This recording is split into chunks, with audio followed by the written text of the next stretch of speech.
Efficient. Okay, ನೀವೆಲ್ಲರೂ all of you are efficient.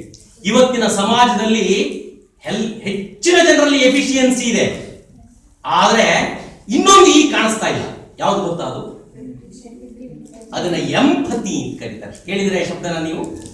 Empathy, EMPATHY, empathy. ಕನ್ನಡದಲ್ಲಿ ಇದಕ್ಕೆ ಅನುಭೂತಿ ಅಂತ ಕರೀತಾರೆ. ಬಹಳ ವಿಶೇಷವಾದಂತ ವಿಚಾರ. ಇವತ್ತಿನ ಸಮಾಜದಲ್ಲಿ ಯಾರಿಗೂ ಕೂಡ ಸಿಂಪತಿ ಬೇಕಾಗಿಲ್ಲ. ನಮ್ಗೊತ್ತು ಸಿಂಪತಿ, ಇನ್ನೊಬ್ಬರ ಬಗ್ಗೆ ಸಿಂಪತಿ ವ್ಯಕ್ತಪಡಿಸ, ಅಯ್ಯೋ ಅವನಿಗೆ ಪಾಪ ನೋಡಿ ಹಿಂಗಾಗ್ಬಿಟ್ಟಿದೆ, ಅವನು ನೋವನ್ನು ಹೆಚ್ಚಿಸುವಂತ ರೀತಿಯ ಮಾತುಗಳು ಸಿಂಪತಿ. ಇದು ಈ ರೀತಿಯ ಸಿಂಪತಿ ಯಾರಿಗೂ ಬೇಕಾಗಿಲ್ಲ. ಇವತ್ತಿನ ಸಮಾಜದಲ್ಲಿ ಬೇಕಾಗಿರೋದು ಏನು ಗೊತ್ತಾ? ಎಂಪತಿ. ಇನ್ನೊಬ್ಬರ ಸಮಸ್ಯೆಯನ್ನ ಅವರ ಜಾಗದಲ್ಲಿ ನಿಂತು ನೋಡಬೇಕು. Understanding others problem.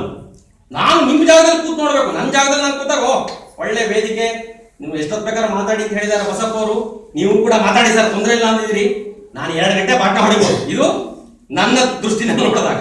ಆದ್ರೆ ನಿಮ್ ದೃಷ್ಟಿನಲ್ಲಿ ನೋಡಿದಾಗ ಈ ಸಮಯ ಆಗ್ತಾ ಬಂತು, ಬೇರೆ ಬೇರೆ ಊರಿಗೆ ಹೋಗ್ಬೇಕು ನಾವು 5 ಗಂಟೆ. ಇದು ನಿಮ್ಮ ದೃಷ್ಟಿ. ಅದು ಕೂತ್ಕೊಂಡು ನೋಡಿದಾಗ ನಾನು ಅದನ್ನು ಕೂಡ ಅರ್ಥ ಮಾಡ್ಕೊಳ್ಬೇಕು.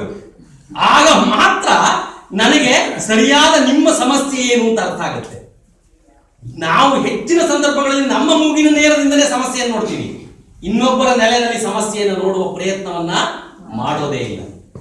Empathy, putting our leg in other shoes ಅಂತ ಹೇಳ್ತಾರೆ. ನಮ್ಮ ಕಾಲನ್ನು ಇನ್ನೊಬ್ಬರು ಶೂನಲ್ಲಿ ಹಾಕಿದಾಗ ಅದು ಎಲ್ಲಿ ಕಚ್ಚುತ್ತೆ ಅಂತ ಗೊತ್ತಾಗುತ್ತೆ ನಮಗೆ, ಅಲ್ವಾ? ಇದಕ್ಕೊಂದು ಬಹಳ ವಿಶೇಷವಾದಂತಹ ಒಂದು ಕಥೆ ನನಗೆ ನೆನಪಿಗೆ ಬರುತ್ತೆ. ಒಬ್ಬ ಚಿಕ್ಕ ಬಾಲಕ ಒಂದು ಈ ಪೆಟ್ಸ್ ಶಾಪ್ ಇರುತ್ತಲ್ಲ, ಪ್ರಾಣಿಗಳನ್ನ ಮಾರುವಂತಹ ಅಂಗಡಿ, ಅಲ್ಲಿಗೆ ಹೋದ್ನಂತೆ. ನಾಯಿ ಮರಿ ಕೊಂಡ್ಕೊಳ್ಬೇಕು. ಹೋದಾಗ ನಾಯಿ ಮರಿ ಬೆಲೆ ಎಷ್ಟು ಅಂತ ಕೇಳ್ದ. 2,000 ರೂಪಾಯಿ ಅಂತ ಹೇಳಿದ್ರು. ಹುಡುಗ ಕೇವಲ 1,000 ರೂಪಾಯಿ ದುಡ್ಡು ತಂದಿದ್ದಾನೆ. ಅವನಿಗೆ 2,000 ರೂಪಾಯಿ ಕೊಟ್ಟು ತಗೊಳ್ಳೋ ಒಂದು ಶಕ್ತಿ ಇರಲಿಲ್ಲ.